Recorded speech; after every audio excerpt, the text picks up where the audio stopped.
우리 옆에 계신 분들하고 인사하겠습니다. 얼굴만 봐도 너무 행복합니다. 얼굴만 봐도 너무 행복합니다. 진심이시죠? 네, 감사합니다. 우리 한 번 더 손을 한번 잡아주실 수 있는 분들은 손 잡아주시면서 사랑합니다, 축복합니다. 이렇게. 축복합니다, 축복합니다, 축복합니다.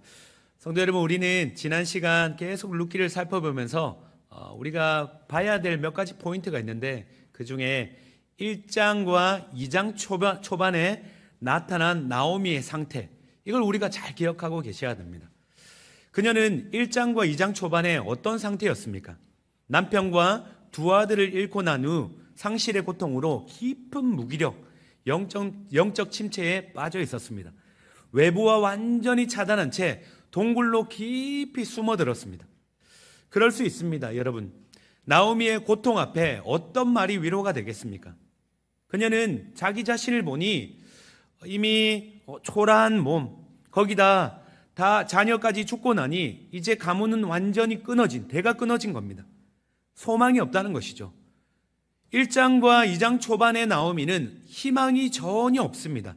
자, 그랬던 나오미인데 오늘 본문에 나타난 이 나오미는 전혀 다른 사람 같아 보입니다. 전혀 다른 사람이 되었다는 말이죠.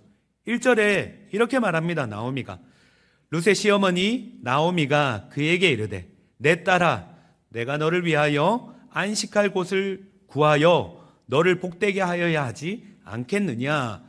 나오미가 해야 할 일이 생겼다는 겁니다. 그 일이 무엇입니까?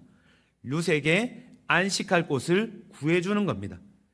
여러분, 안식할 곳이란 안전과 평안을 보장하는 보금자리를 말합니다. 한마디로 룻이 제가할 수 있도록 돕겠다는 말이죠. 여러분, 나오미가 룻에게 하는 이 말 가만히 생각해 보면 무언가 나오미가 실수하는 것 같습니다. 왜 그렇습니까? 지금 나오미는 노동력이 전혀 없습니다. 룻이 구해온 보리를 통해 생계를 이어가고 있습니다. 그러니 만약 룻이 재가를 해서 어머니 안녕히 계세요, 저는 남편하고 살래요 하고 가면 이제 나오미는 혼자 이제 살아야 됩니다. 여러분, 나오미 홀로 어떻게 생계를 이어갑니까? 물론 조금의 도움은 받을 수 있겠지만 보장되지 않는 그 미래가 있다는 것이죠. 자, 그럼에도 나오미는 지금 룻을 위해 움직이고 있습니다. 분명 이전까지 무기력했습니다. 자신이 너무 아프니 누군가를 돌아볼 여력이 없습니다. 여러분, 홀로 우리 자신의 상처가 너무 크면 다른 사람들의 상처가 잘 보이지 않습니다. 주변이 보이지 않습니다. 계속적으로 숨어들기 마련이고 동굴을 파고 들어간다는 것이죠. 나오미는 자신의 상처가 너무 크니 룻의 외로움이 보이지 않습니다. 룻의 고됨을 품어줄 형편이 안 됩니다. 그랬던 나오미인데 달라졌습니다. 온전히 지금 자신을 돌보는 게 아니라 룻을 위하여 움직이고 있다는 것입니다. 그러면 우리는 질문해야 됩니다. 나오미의 변화된 이유가 무엇인가? 나오미는 룻이 들고 온 보리 한 에바, 우리 지난 시간에 들었지 않습니까? 보리 한 에바와 그리고 그 너머에 보아스라는 이름을 듣는 순간 그녀는 그녀에게 감겨있던 눈, 다른 사람의 필요를 보지 못하고 그리고 오직 나의 연약함만 보였던 이 연약함에서 벗어나 감겼던 눈이 활짝 열리는 은혜를 경험하게 되었던 것입니다. 동굴 속에 숨어있는 이 나오미를 향해 하나님의 헤세드의 은혜가 어둠을 뚫고 들어온 것입니다. 여러분, 그렇다면 나오미에게 보아스는 누구입니까? 그냥 룻을 통해 보리를 주는 그런 친절을 베푼 그런 사람입니까? 그런 정도가 아닙니다. 룻기 2장 20절에 보면 보아스에 대해 나오미가 한 고백이 있습니다.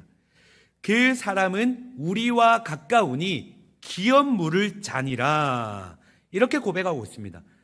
그러면 기업 물을 자는 누구입니까? 히브리어로 고엘입니다. 구속자라는 의미입니다. 기업 물을 자의 역할은 친족 중에 어려움을 당한 누군가가 있다면 구해줘야 할 책임을 감당하고 있습니다. 혹시나 친족이 억울하게 죽임을 당했든 아니면 가난 때문에 친족이 종이 되었든 그들의 고통을 대신 짊어지고 감당해야 될 역할이 바로 고엘이며 기업 물을 자입니다. 그러니 보아스가 우리의 기업 물을 자다, 이 사실을 알게 되는 순간 나오미는 어떻습니까? 텅 빈 내 인생 끝났다고 생각했는데 그렇지 않구나. 내 인생 위로 아직 끝나지 않았다. 말씀하시는 하나님의 음성이 보아스를 통해 들려진 것입니다. 하나님의 일하심을 발견하게 된 것이죠. 그리고 돌아보니 그전에는 몰랐는데 보리밭, 추수 때에 보리밭에 들어온 것, 그리고 룻이 나와 함께 오게 된 것, 그리고 룻과 보아스가 만나게 된 것, 그리고 보리 한 해발을 들고 온 것, 이 모든 것들이 하나하나 흩어져 있던 퍼즐들이 조각처럼 맞춰지며 하나님 내 인생 가운데 하나님께서 은혜를 베푸시며 인도하고 계시구나를 그녀는 그제서야 깨닫게 된 것입니다. 그러니 어떤 일이 벌어집니까? 이제서야 보이지 않던 룻의 처지가 보이기 시작합니다. 앞날이 창창한 여인 룻의 미래를 생각하기 시작한 것입니다. 이전까지는 자기 연민에 빠져 내 자신만 보였습니다. 누군가를 생각할 여력이 없었다는 것이죠. 그런데 이제는 은혜로 시선이 회복되니 룻이 보입니다. 이제는 어떻게 해야 될지, 무엇을 해야 될지, 무엇을 만들어 가야 할지를 명확히 보이더라는 것입니다. 어떻게든 룻의 산길을 열어주고 안식처를 주고 싶은 열망이 생겨난 것입니다. 여러분, 이처럼 은혜가 밀려오면 보이지 않던 것들이 보입니다. 은혜는 깨닫지 못했던 것들을 깨닫게 만듭니다. 여러분, 우리가 인생을 살아가며 여러분 우리의 마음의 눈이 막혀 있고 그리고 보이지 않는다면 우리는 내 자신의 문제, 내 자신의 상황에 갇혀 다른 사람들의 필요, 회복해야 될 누군가가 보이지 않습니다. 그리고 무엇을 해야 할지, 어디로 가야 할지 막막해질 수 있습니다. 하지만 여러분, 은혜가 밀려오면 그때는 보이지 않던 것들이 보이기 시작합니다. 내가 무엇을 해야 할지가 명확히 보이기 시작합니다. 당장 눈앞에 내 길이 보이지 않는다 할지라도 하나님이 내 이 길, 이걸 선택해야 되는구나 보여주시며 길을 인도하신다는 것입니다. 성도 여러분, 나오미의 마음의 눈이 열린 것처럼 이와 같은 은혜가 평안 성도님 가운데 임하기를 기도합니다. 에베소서 1장에 보면 사도 바울이 에베소 성도들을 향해 이렇게 기도했습니다. 바울은 너희 마음의 눈을 밝히사. 여러분, 우리가 보는 것은 육신의 눈만 있는 게 아닙니다. 기억하십시오. 마음의 눈, 영적인 눈이 있다는 것입니다. 이 눈이 밝아져야 합니다. 이 눈이 열려야 합니다. 성령의 역사를 통해 마음의 눈이 열리면 여러분 무엇을 알게 됩니까? 부르심의 소망이 무엇인지를 깨닫게 됩니다.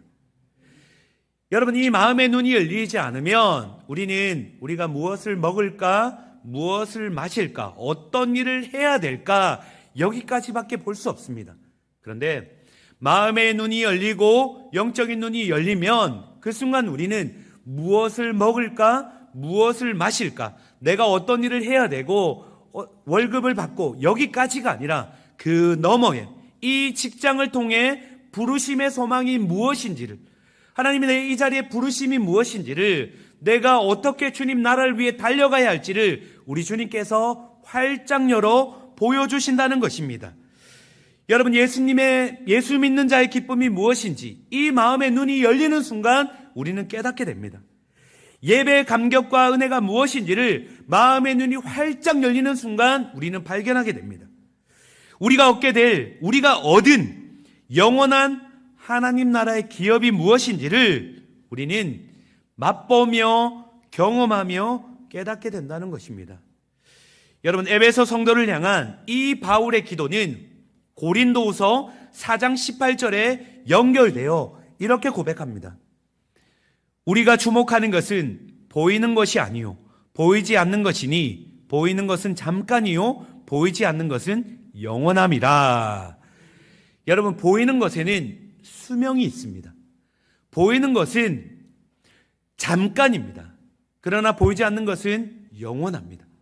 마음의 눈이 밝아지면 보이는 것만 쫓던 인생, 이것이 영원한 것처럼 붙들던 인생이 보이는 것은 잠깐이구나, 보이지 않는 영원한 세상이 있구나를, 그 실제를 보게 된다는 것입니다. 그러면 알게 됩니다. 내 시간, 내 마음, 내 물질, 내 온 정성을 어디에 쏟아내야 할지를 명확히 분별하게 된다는 것이죠. 바라기는 이 바울의 기도처럼 우리의 마음의 눈이 활짝 열리기를 축원합니다. 여러분, 이제 나오미의 시선이 바뀌었습니다.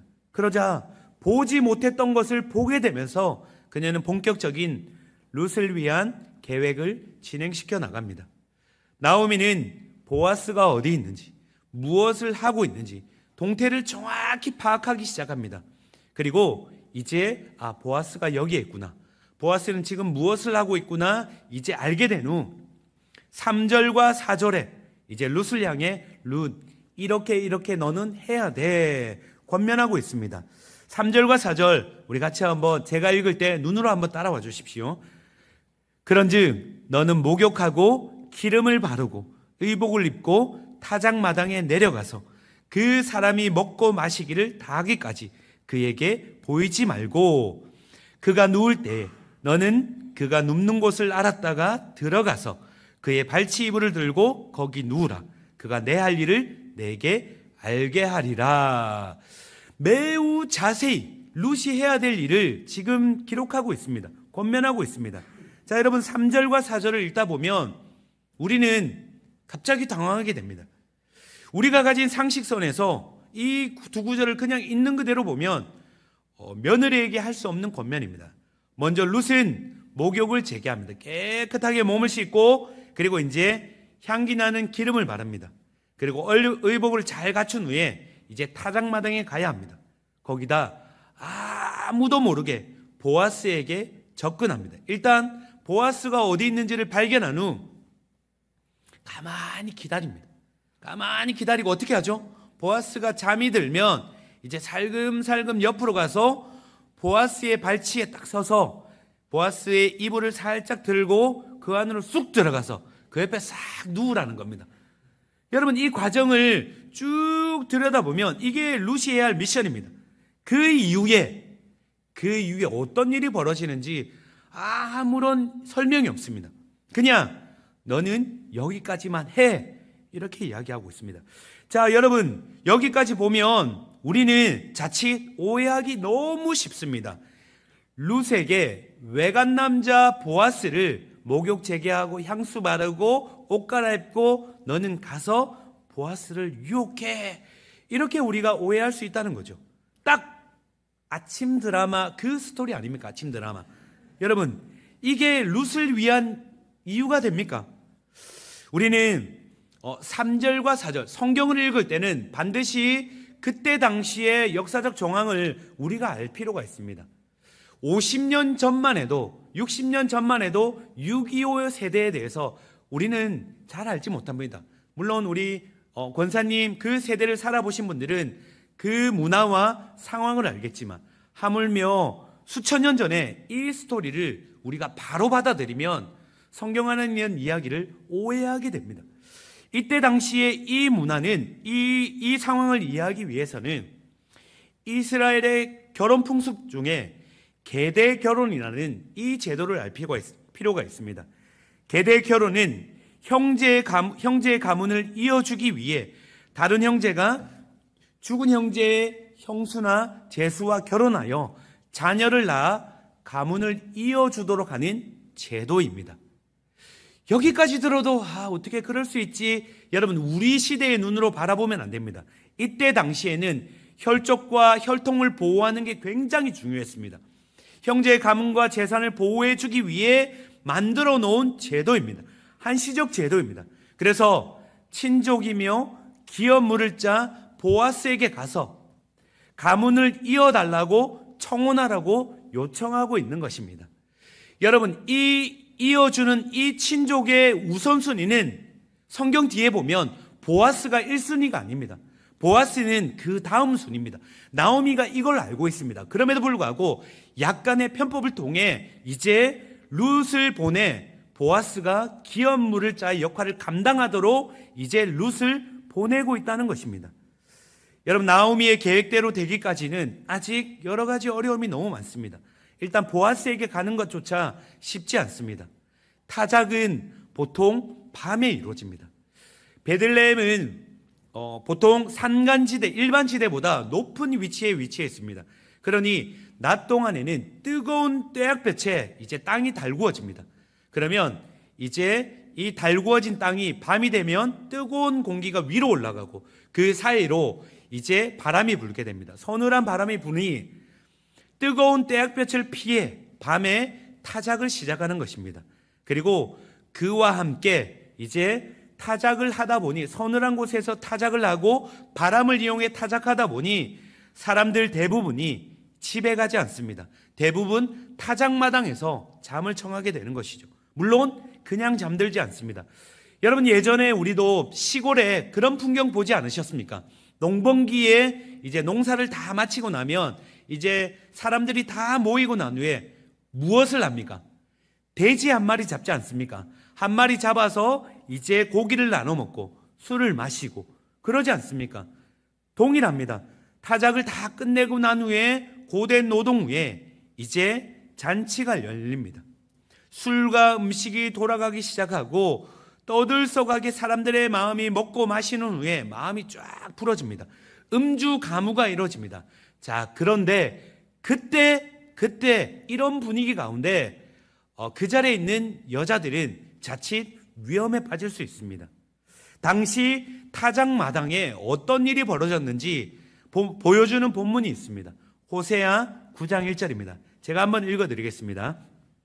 이스라엘아, 너는 이방 사람처럼 기뻐 뛰놀지 말라. 내가 음행하여 내 하나님을 떠나고 각 타작마당에서 음행의 값을 좋아하였느니라. 이스라엘 백성들이 시기적으로는 차이가 나지만 호세아가 말하는 게 무엇입니까? 이스라엘 백성들이 음주 가무를 하며 음행이 이루어지는 그곳이 어디서 벌어지고 있습니까? 타작마당이라는 것입니다. 더구나 지금 룻기의 배경은 사사시대입니다. 우리가 보아스, 룻, 나오미만 추적해서 보고 있기 때문에 이때 당시의 배경 자칫 잊을 수 있습니다. 그런데 사사시대는 각자 소견에 옳은 대로 행하는 위험한 시대였습니다. 그러니 타작마당은 너무너무 위험한 곳이죠. 그런데 룻을 보내는 것입니다. 그래서 나오미가 당부하는 너는 사람들에게 보이지 말라 하는 이유도 여기에 있습니다. 사람들 눈에 띄지 말라는 것이죠. 거기다 위험은 타작마당만 있는 게 아닙니다.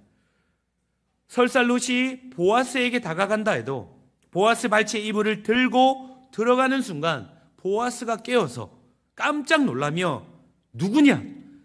그러고 룻을 거부하면 어떻게 됩니까? 한순간에 룻은 유력자 보아스를 유혹하는 그런 여인이 되고 만다는 것이죠. 그러니 지금 이 상황이 어떻게 흘러갈지 아무도 장담할 수 없습니다. 보아스가 어떻게 나올지 알 수도 없습니다. 보아스가 나오미의 의도를 이해하고 그대로 행동할지도 모릅니다. 그럼에도 나오미는 4절 후반부에 이렇게 말하고 있습니다. 4절 후반부입니다. 너는 그의 발치 이불을 들고 거기 누우라. 그리고 어떻게 말합니까? 그가 내 할 일을 내게 알게 하리라. 보아스가 알아서 한다는 뜻입니다. 여러분, 이상하지 않습니까? 보아스는 지금 자신에게 룻이 오고 있는 걸 모릅니다. 더군다나 나오미는 보아스를 만나 이렇게 해주십시오 한 번도 상의한 적 없습니다. 그럼에도 지금 나오미는 확신하고 있습니다. 일이 잘못되면 어떡하지? 룻이 어려움을 당하면 어떡하지? 이런 걱정하지 않습니다. 대신 그가 내 할 일을 알게 하리라. 보아스라면 어떻게든 방법을 찾아내고 일을 만들며 역사를 이룰 거라는 그 믿음이 있다는 말이죠. 그래서 룻의 인생 전체를 보아스에게 걸고 있습니다. 온전히 맡기고 있습니다. 여러분, 5절에 이제 룻의 반응을 보십시오. 룻도 이렇게 반응합니다.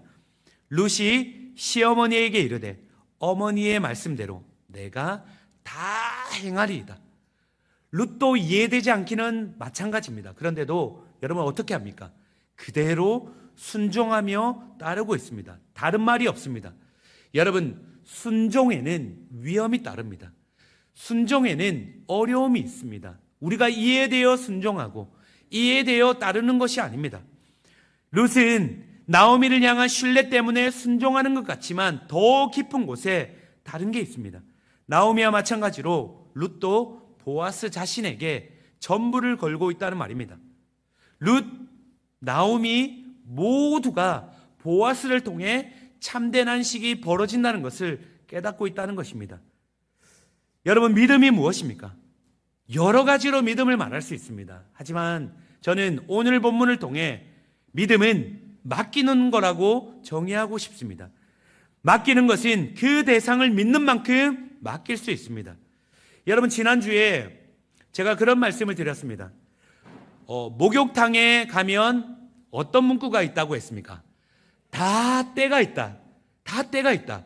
또 목욕탕에 가면 2탄입니다. 또 다른 글귀가 있습니다. 맡기지 않으면 책임지지 않습니다. 맡기지 않으면 책임지지 않습니다. 여러분, 믿음도 동일합니다. 우리 주님 앞에 맡기지 않으면 여러분 책임질 수가 없습니다. 여러분, 맡기셔야 합니다. 믿는다는 건 내 전부를 주님 앞에 건다는 겁니다.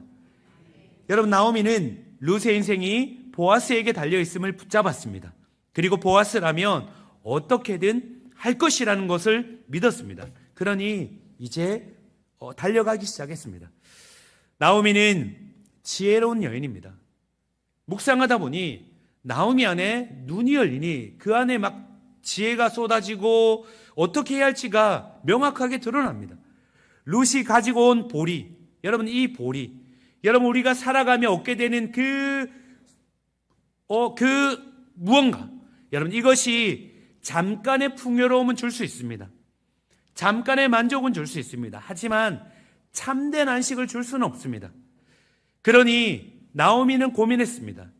룻이 참된 안식, 참된 평안 어디서 얻을 수 있을까? 그리고 하나님의 말씀을 통해 기업 물을 자. 아, 그렇구나. 보아스를 통해서만이 룻은 참된 안식을 얻을 수 있겠구나 깨달은 것입니다. 룻이 살 길은 손에 들린 보리가 아닙니다. 보아스 그 자체를 얻어야 한다는 것을 깨달았다는 것이죠. 여러분, 기억하십시오. 우리 안에 참된 안식 무엇입니까? 이 땅을 살아가며 얻게 되는 잠깐의 물질, 이 땅에 살아가며 잠깐 얻게 되는 풍요로움, 여러분, 거기에 참된 안식이 있는 것이 아닙니다. 우리의 참된 안식은 보아스 그 자체이신 우리 주님을 얻어야 된다는 것입니다. 룻의 구속자인 보아스를 통해서만이, 신랑 되는 보아스를 통해서만이 룻의 인생이 온전히 채워질 것을 확신한 것입니다. 그래서 구속자에 대한 약속을 근거로 타작마당에 들어가 이제는 보아스에게 청혼하라는 것입니다. 여러분, 돌아보십시오. 룻의 인생에 언제 쉼을 얻었습니까? 그녀의 인생에 언제 마음 편히 쉴 수 있었습니까? 열심히 일해야 했습니다. 우리도 동일하지 않습니까? 우리도 열심히 일하지만 일하면 일할수록 때로는 지침이 돌아올 때가 있습니다. 또한 룻은 책임져야 될 시어머니가 있었습니다. 우리도 책임져야 될 누군가가 있습니다. 책임져야 될 가정이 있습니다. 돌봐야 될 나 자신이 있습니다. 그런데 여러분, 그럴수록 더 여러분, 우리는 참된 안식이 어디 있는 것을 찾아보셔야 됩니다. 룻은 드디어 안식의 기회를 찾았습니다. 어디입니까? 보아스가 있는 타작마당입니다. 보아스 곁으로 다가가면 된다는 것입니다. 성도 여러분, 나오미는 기업 물을 짜 보아스를 발견한 후 절망이 끝이 나고 소망을 찾았습니다. 룻의 인생도 변했습니다. 보아스를 통해 참된 안식 경험하게 된다는 것입니다. 우리도 동일합니다. 여러분, 우리의 신랑 대신 완전한 보아스 예수 그리스도를 통해 우리는 참된 안식을 누릴 수 있습니다. 그러니 신랑 대신 그분을 꽉 붙잡아야 됩니다. 여러분, 제가 신방하다 보면 각 가정마다 어떤 가정에는 고양이와 개를 키우는 그런 가정을 만나게 됩니다. 예전에 신방할 때 한 집사님의 가정을 신방할 때 그 가정에는 고양이 4마리를 키우는 가정이었습니다. 고양이 한 마리 한 마리가 매우 범상치 않은 외모를 가지고 있었습니다. 범상치 않았습니다. 특이한 점은 이 고양이들이 그냥 이름 있는 페르시안 고양이 그런 고양이가 아니었습니다. 왜 그러지 않습니까? 개에게도 품종이 있다고. 시골에 가면 시골로 잡우종이라는 이 잡종견이 있습니다. 그것처럼 고양이도 길가에 버려진 그 길고양이들이 있습니다. 이 집사님이 키우던 4마리 고양이가 그런 고양이였습니다. 한 고양이는 다쳐서 눈을 한쪽을 시력을 완전히 마비하고 막 꾸맨 자국이 있습니다. 그리고 한 눈으로 바라봅니다. 또 한 고양이는 다리를 절고 한 고양이는 몸이 상하고 그렇게 4마리가 그렇게 이제 있는데 이 고양이들마다 살이 피둥피둥하게 살이 쪘습니다. 그리고 고양이들이 움직이지 않습니다. 그냥 푹신한 양탄자에 누워서 편안하게 고양이 이런 말 표현해서 죄송합니다. 고양이 팔자 상팔자 너무너무 편안하게 이렇게 있는 겁니다. 제가 그때 깨달았습니다. 개든 고양이든 주인을 잘 만나야 되는구나. 제가 깨달았습니다. 여러분, 개든 고양이든 인생에 어떤 주인을 만나느냐에 따라서 완전히 삶이 달라집니다. 마찬가지입니다. 여러분, 개도 고양이도 그런데 하물며 하나님의 형상으로 지은 우리는 어떻습니까? 여러분, 우리는 우리 인생의 주인을 잘 만나야 합니다. 인생의 주인만 만나도 우리 삶은 완전히 바뀐다는 것입니다. 여러분, 내 인생의 주인이 누굽니까? 내 인생의 주인이 나 자신입니까? 세상은 끊임없이 말합니다. 내 인생의 주인은 나니 너는 열심히 해. 너 인생의 주인은 너야. 그러니 누구의 말도 듣지 마. 누구의 말도 듣지 말고 너가 너 인생을 가꾸고 포장하고 만들고 열심히 달려가. 그렇게 외칩니다. 여러분, 그런데 내 인생의 주인을 내가 되면 인생을 돌아보면 수고와 애씀밖에 없습니다. 내 인생 내가 주인 된 그런 삶을 향해 우리 주님께서는 이 예레미야 말씀을 통해 우리에게 경고하고 계십니다. 예레미야 2장 13절 우리 같이 한번 한 목소리로 읽겠습니다. 내 백성이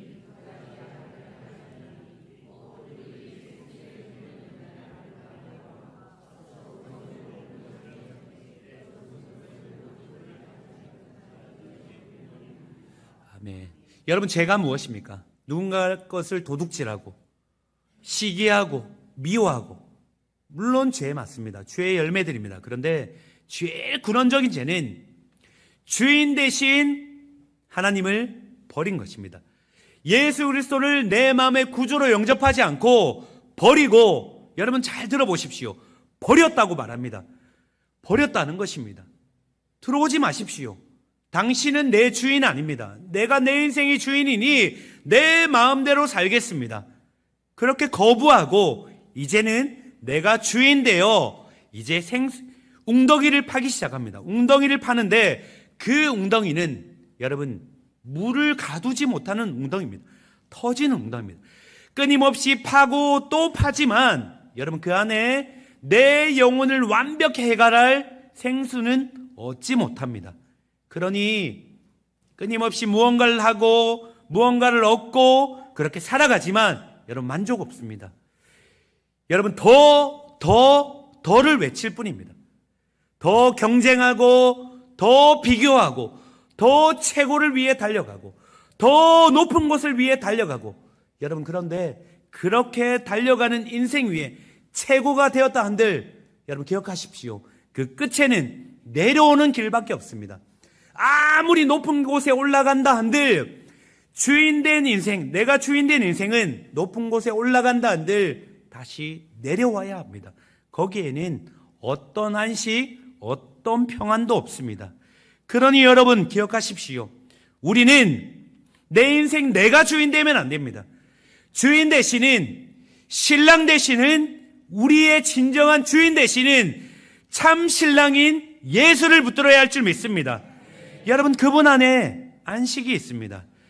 찬송가 370장은 찬송은 곡조가 있는 기도입니다. 찬송가 가사를 잘 묵상하시기 바랍니다. 찬송가 370장에 이런 가사가 있습니다. 주 안에 있는 나에게 딴 근심이 있으라. 십자가 밑에 나아가 내 짐을 풀었네. 여러분, 근심이 있을 때 어디로 나갑니까? 십자가 밑에 나아가 내 짐을 다 풀어놓습니다. 그러니 어떤 일이 벌어집니까? 근심을 안고 나갔는데 주님 안에 있는 평안이, 기쁨이 내 안으로 쑥 들어온다는 것입니다. 성도 여러분, 전도서 2장 23절, 해 아래 수고하는 인생, 이렇게 고백합니다. 일평생에 근심하며 수고하는 것이 슬픔뿐이라. 그의 마음이 밤에도 쉬지 못하나니 이것도 헛되도다. 일평생 열심히 살아옵니다. 그 인생 한 문장으로 지혜자가 딱 우리에게 들려주는 것은, 우리 인생 뒤돌아보니 근심하며 수고와 슬픔, 그것이 인생이라는 것입니다.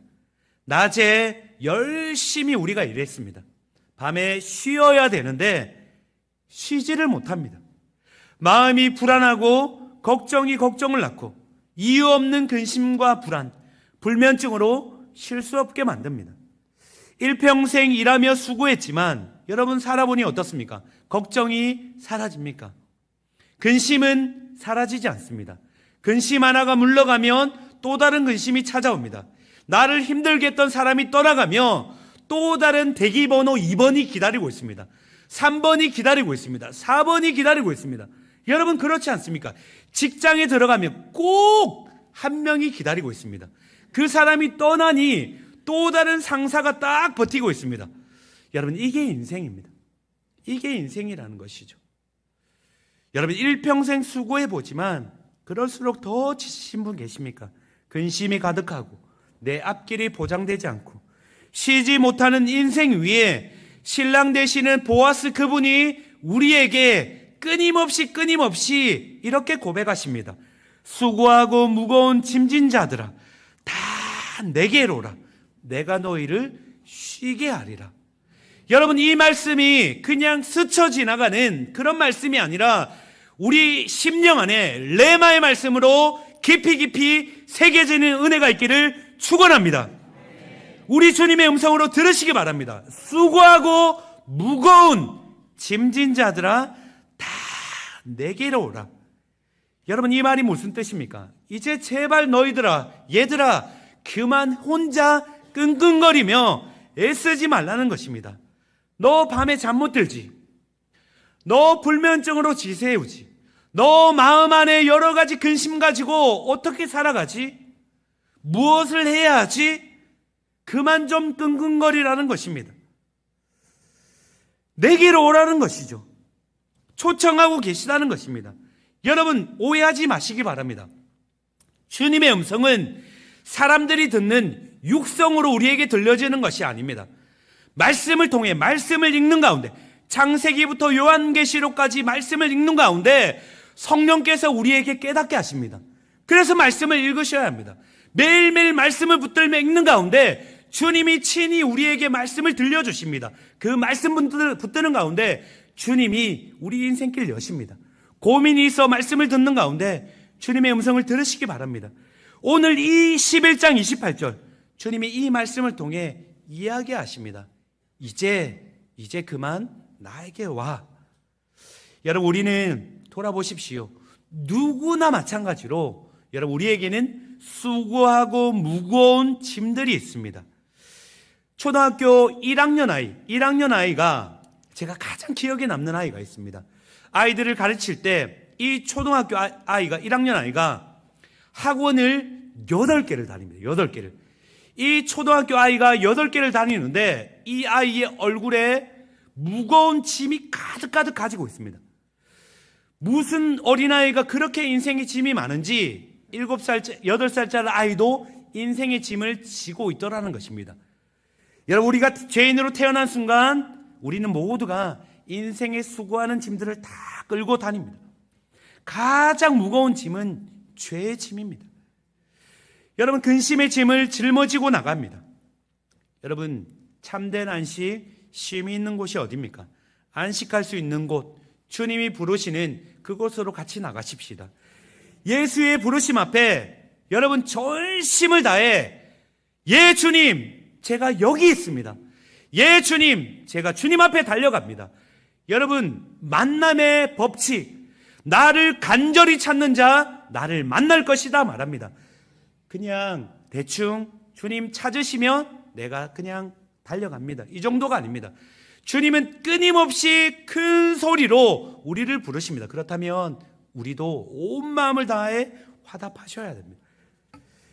성도 여러분, 티벳 속담 중에 이런 속담이 있습니다. 걱정해서 걱정이 사라지면 걱정할 일이 없겠네. 여러분, 걱정해서 걱정이 사라지면 걱정이 없겠네. 걱정하지 말라는 것입니다. 여러분, 우리는 염려 대신 예수님께 가야 합니다. 여러분, 믿음이 무엇이라 했습니까? 맡긴다고 했습니다. 여러분, 맡기면 주님이 책임지십니다. 여러분, 신랑 대신 우리 주님이 우리에게 이렇게 약속하십니다. 요한복음 10장 15절. 나는 선한 목자라. 그리고 이후에 어떻게 말씀하십니까? 나는 내 양을 위해 목숨을 버리노라. 나는 선한 목자라 내 양을 위해 목숨을 버리노라. 여러분, 목자와 양의 이미지하면 우리는 보통 어떤 그림을 생각하십니까? 어떤 그림 생각하십니까? 우리는 보통 이런 그림 생각하시지 않습니까? 나이스하게 깨끗한 옷 입고 우리 예수님께서 딱 평화롭게 어린 양 한 마리 딱 품고 주변에 또 다른 양들과 함께 졸졸졸 흐르는 시냇물가에 우리 주님이 딱 끌고 가십니다. 물론 그럴 수 있습니다. 이 그림 맞습니다. 그런데 저는 제 마음을 파고든 한 장의 그림이 있었습니다. 한 화가가 그린 그림이었습니다. 저는 어쩌면 이 그림이 더 정확하지 않겠나 싶습니다. 우리 다음 장 한번 넘겨주십시오. 이 그림입니다. 여러분, 어떤 그림입니까? 온통 옷이 헤어져 있습니다. 구멍이 나고 더럽고 지저분합니다. 목에는 한 마리 양을 가지고 있고, 그리고 얼굴에는 피곤에 젖어 있습니다. 여러분, 왜 이런 그림을 그렸을까요? 선한 목자는 한 마리 양을 찾아 온 산으로 들러 다닙니다. 한 마리 양을 찾기 위해 가지 못할 곳이 없습니다. 양이 위험에 처했을 때 사꾼 목자는 도망칩니다. 자신의 생명을 보존하기 위해. 그런데 선한 목자는 자신의 생명을 아끼지 않습니다. 늑대와 싸우고 곰과 싸우고 이 양 한 마리 건져내기 위해 온 목숨을 다 바칩니다. 그리고 양 한 마리 건져내어 그리고 목에 두르고 기뻐하며 얘야, 내가 너 구하기 위해 내 생명조차 아끼지 않아. 여러분, 저는 이 모습이 선한 목자 대신 우리 예수님의 모습입니다. 여러분, 한 명 한 명을 살리기 위해 우리 예수님께서는 깨끗한 옷 입으시고 편안한 하늘 보좌에 앉아 그냥 그렇게 앉아 계시지 않습니다. 여러분이 어려움에 처한다면, 여러분이 아픔 가운데 있다면, 여러분 어떤 상황 가운데 있다면 우리 주님께서는 빛보다 더 빨리 달려오셔서 여러분 건져내실 것입니다. 우리 예수님께서는 그런 분이십니다. 저는 이 예전에 어떤 한 목사님을 통해 보여주셨던 그 모습, 그분이 설교하시며 보여주신 그 모습을 제 심령에 각인했습니다. 여러분, 혹시 이 자리 가운데, 이 자리에 앉아있지만 선한 목자 되신 예수님, 나는 아직 잘 모르는 것 같은데, 나는 아직 믿어지지 않는 것 같은데, 나는 저 멀리 떠나 있는 것 같은데, 육신은 앉아있지만 저 멀리 떠나 있는 것 같은 그런 마음이 드시는 분 계십니까? 그렇다면 여러분 기억하십시오. 여러분, 우리는 이 두 손이 있습니다. 이 한 손은 나의 손입니다. 이 한 손은 신랑 되시는 예수님의 손입니다. 우리는 때로는 내 상황, 내 느낌, 내 감정에 따라 이 손을 놓을 때가 있습니다. 손을 놓고 예수님 어디 계시지? 예수님 내 손을 놓으셨지. 예수님 안 계시잖아. 선한 목자가 어디 있어? 그런데 여러분 기억하십시오. 이 한 손은 절대 나를 놓지 않습니다. 어떤 일이 있어도 놓지 않습니다. 세상 끝날까지 이 손은 나를 붙들고 있습니다. 내 느낌, 내 상황, 내 감정, 여러분 그것 의존하지 마십시오. 진리의 말씀 붙드시기 바랍니다. 나는 선한 목자라. 내 양을 위해 나는 내 목숨을 전부 다 바치노라. 이것이 우리 주님의 음성인 줄 믿습니다. 그러니 여러분, 여러분의 사업장, 여러분의 인생, 여러분의 가정, 여러분의 개인의 삶, 여러분의 수고하고 무거운 짐들, 어떤 것이든 우리 주님 앞에, 선한 목자 되시는 주님 앞에 온전히 내어 맡기시길 바랍니다. 그분은 생명을 바치시면서까지 우리를 사랑하신 그분이십니다. 그 믿음 가지고 여러분 이 시간 우리 찬양하며 주님 앞에 나가겠습니다. 이제는 우리 주 예수 그리스도의 은혜와 하나님의 무한하신 사랑과 성령의 교통교제 충만하심이 수고하고 무거운 짐진 자들, 그리고 여러 가지 이 땅을 살아가며 힘겹게 평안을 잃어버린 채 살아가는 그 인생들 위에 이 땅 가운데 하늘 보좌 버리시고 이 땅 가운데 찾아오시며 수고하고 무거운 짐진 자들아 다 내게로 오라. 내가 너희를 쉬게 하리라. 참된 안식과 쉼을 주시기 위해 이 땅 가운데 찾아오신 신랑 되시는 예수 그리스도, 그분 바라보며 그분 손 꼭 붙잡고 그렇게 한 발 한 발 믿음의 길을 걸어가길 소원하는 이 자리에 있는 모든 이들의 머리 위에 이제로부터 영원토록 있을지어다.